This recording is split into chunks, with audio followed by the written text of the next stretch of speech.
Hello കൂട്ടുകാരെ, മലയാളി മോമിലേക്ക് നിങ്ങൾക്ക് വീണ്ടും സ്വാഗതം. ഇന്ന് നമ്മളൊരു വീക്ക്ലി റീസെറ്റ് റുട്ടീനാണ് ഷെയർ ചെയ്യുന്നത്. ആഴ്ചയിൽ ഒരു ദിവസം നിങ്ങളിത് ചെയ്യുകയാണെങ്കിൽ തീർച്ചയായിട്ടും നിങ്ങളുടെ ഒരു വീക്ക് കുറച്ചുകൂടി നല്ല ഈസി ആയിട്ട് നിങ്ങൾ കാര്യങ്ങൾ ചെയ്യാനായിട്ട് പറ്റും. നമ്മൾ കഴിഞ്ഞ ആഴ്ചയിൽ ഒരു സ്മാർട്ട് ക്ലീനിങ് പ്ലാൻ ഷെയർ ചെയ്തിരുന്നു. അതെല്ലാവർക്കും വളരെ യൂസ്ഫുൾ ആണെന്ന് അറിഞ്ഞതിൽ സന്തോഷമുണ്ട്. ആ ഒരു ക്ലീനിങ് പ്ലാനും ഇന്നത്തെ ഈ ഒരു റുട്ടീനിൽ നമ്മൾ ഷെയർ ചെയ്യുന്നുണ്ട്. ആദ്യം തന്നെ ഈ ഒരു വീക്കിൽ വേണ്ടിയിട്ട് നമ്മൾ ചെയ്യേണ്ട കുറച്ച് കാര്യങ്ങളാണ് ഞാൻ എഴുതി വെക്കുന്നത്. ഒന്നാമതായിട്ട് റൂമുകളിലെ ബെഡ്ഷീറ്റ്സ് ചേഞ്ച് ചെയ്യുക എന്നുള്ളത്, രണ്ടാമത് മീൽ പ്ലാനിങ് ചെയ്യുന്നത്, മൂന്നാമത്തത് അതിന് വേണ്ടിയിട്ടുള്ള ഷോപ്പിംഗ് ലിസ്റ്റ് തയ്യാറാക്കുന്നത്, നാലാമതായിട്ട് മീൽ പ്രെപ്പ്, അതായത് മീൽ പ്ലാനിങ് നമ്മൾ ചെയ്ത ഐറ്റംസിന് വേണ്ടിയിട്ടുള്ള കുറച്ച് പ്രിപ്പറേഷൻസ് ചെയ്യുന്നു, അഞ്ചാമതായിട്ട് ഡീപ്പ് ക്ലീനിങ്. ഇന്ന് നമ്മൾ ലിവിങ് ഏരിയയും ഡൈനിങ് ഏരിയയും ആണ് ഡീപ്പ് ക്ലീൻ ചെയ്യുന്നത്. ആറാമത്തത് കുട്ടികളുടെ യൂണിഫോം ഒക്കെ സെറ്റല്ലേ എന്ന് ചെക്ക് ചെയ്യുക. ഏഴാമത്തത് ജനറൽ ആയിട്ടുള്ള പ്ലാനിങ്, അതായത് നമ്മുടെ കലണ്ടർ എടുത്ത് വെച്ച് ഓരോ ദിവസവും എന്തെങ്കിലും കാര്യങ്ങളൊക്കെ ഉണ്ടോ എന്ന് പ്ലാൻ ചെയ്യുക. ഈ കാര്യങ്ങളാണ് ഈ ഒരു വീക്കിലേക്ക് വേണ്ടിയിട്ട് നമ്മൾ പ്രധാനമായിട്ടും ചെയ്യുന്നത്. ആദ്യത്തേത് മീൽ പ്ലാനാണ്. നമ്മൾ കഴിഞ്ഞ ആഴ്ചയിൽ ഷെയർ ചെയ്തപ്പോൾ ഞാൻ പറഞ്ഞിട്ടുണ്ടായിരുന്നു, ഓരോ ആഴ്ചയ്ക്ക് വേണ്ടിയിട്ടാണ് നമ്മൾ മീൽ പ്ലാൻ തയ്യാറാക്കുന്നത്.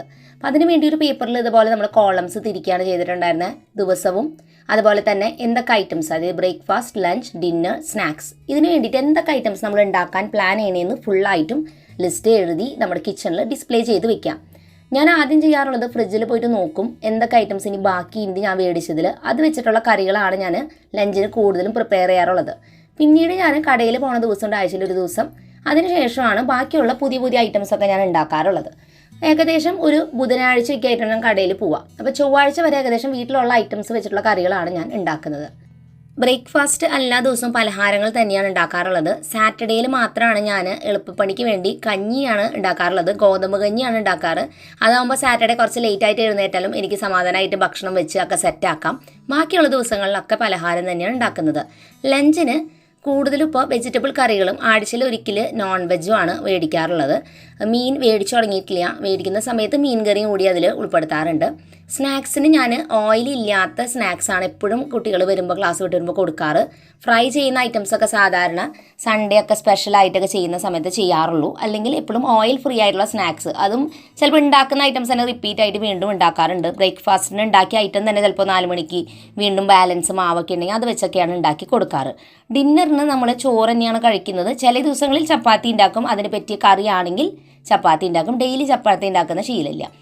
സൺഡേസിൽ നോൺ വെജാണ് ഉണ്ടാക്കാറ്. അപ്പോൾ ആ ഒരു രീതിയിലാണ് ഞാൻ മീൽ പ്ലാൻ തയ്യാറാക്കി വെച്ചിരിക്കുന്നത്.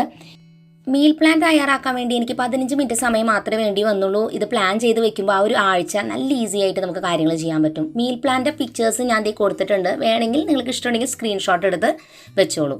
രണ്ടാമതായിട്ട് ഷോപ്പിംഗ് ലിസ്റ്റ് തയ്യാറാക്കുക. അപ്പോൾ ഞാനൊരു പേപ്പറിൽ ഇതിൽ വേണ്ട ഐറ്റംസ് എല്ലാം തന്നെ എഴുതി ഫുള്ളായിട്ടും വെക്കുകയാണ്.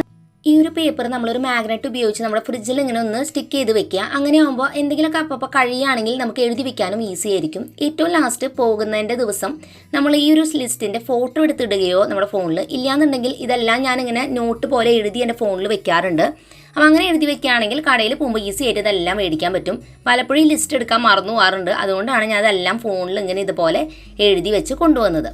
അങ്ങനെ ഷോപ്പിംഗ് ലിസ്റ്റും തയ്യാറാക്കി വെറും 10 മിനിറ്റ് സമയം മാക്സിമം അതിന് വേണ്ടി വരുള്ളൂ. അങ്ങനെ രാവിലെ കുറച്ച് സമയം എടുത്തിട്ട് മീൽ പ്ലാനിങ്ങും ഷോപ്പിംഗ് ലിസ്റ്റും തയ്യാറാക്കിയപ്പോൾ തന്നെ പകുതി ആശ്വാസമായി. കാരണം എന്ത് ഭക്ഷണം വെക്കണം എന്നുള്ളൊരു ടെൻഷൻ നമുക്കിനിയില്ല. ഇനി നമ്മുടെ മൂന്നാമത്തെ ടാസ്ക്കാണ് ബെഡ്ഷീറ്റ് ചേഞ്ചിങ്. എല്ലാ റൂമിലെയും ബെഡ്ഷീറ്റ് ഒരു ദിവസം തന്നെ മാറ്റാറുള്ളത്. അങ്ങനെ ആകുമ്പോൾ കഴുകാനായിട്ട് നമുക്ക് ഈസിയാണ്. ഞാൻ എൻ്റെ റൂമിൽ മാറ്റും, ബാക്കിയുള്ളവർ അവരവരുടെ റൂമിൽ മാറ്റിയിട്ട് അലക്കാനായിട്ട് തരും. അപ്പോൾ നമ്മൾ മെഷീനിൽ അത് വാഷ് ചെയ്തെടുക്കും.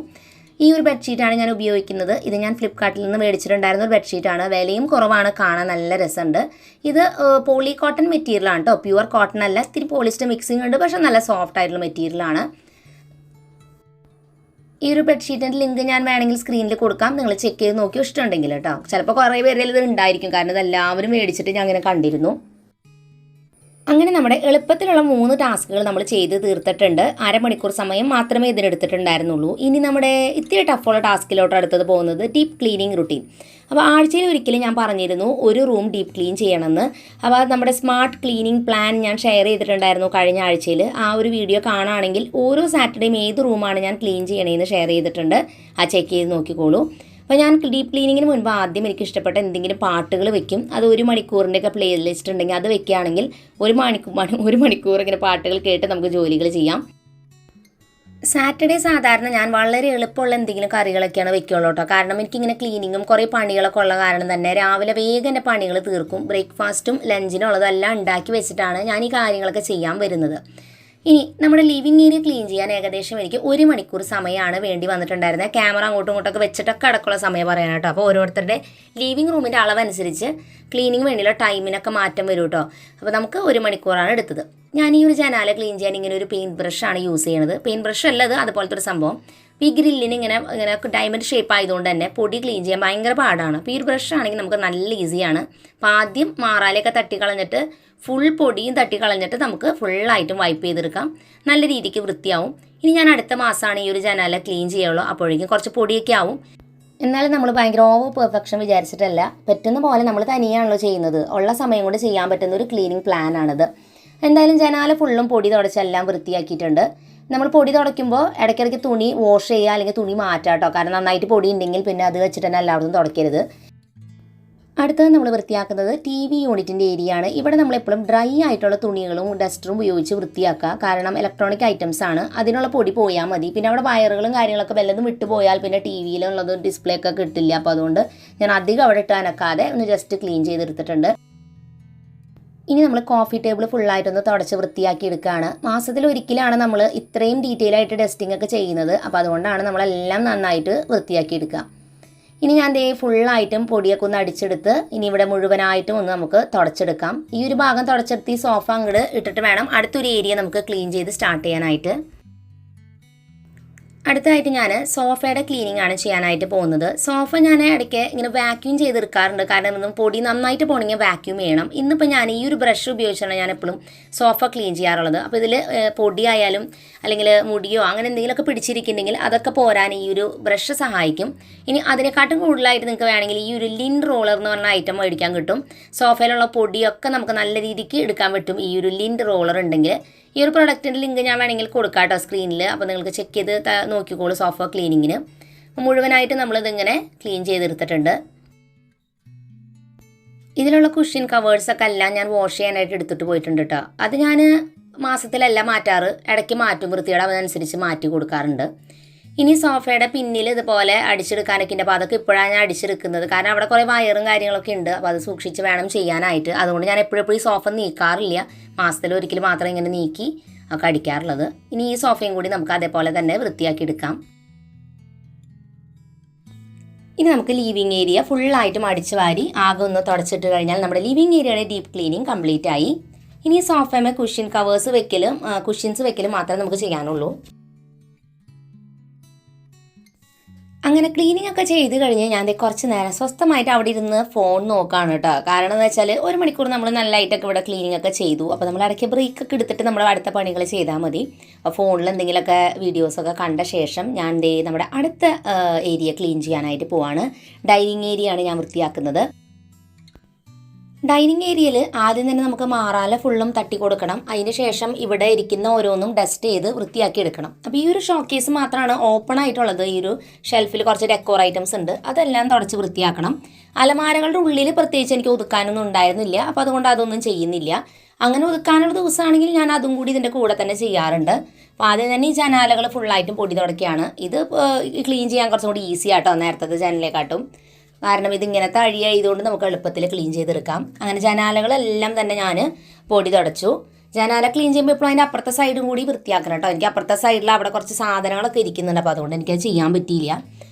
ഇനി ഞാൻ എന്തായാലും ഈ ഷോക്കേസും കൂടി മുഴുവനായിട്ടും ഫുള്ളും തുടച്ചെടുക്കുകയാണ്. ഷോക്കേസിൻ്റെ ഗ്ലാസ് നമ്മളെപ്പോഴും ഗ്ലാസ് ക്ലീനർ വെച്ച് ക്ലീൻ ചെയ്താലാണ് അത് നല്ല തെളിച്ചത്തിൽ നിൽക്കുക.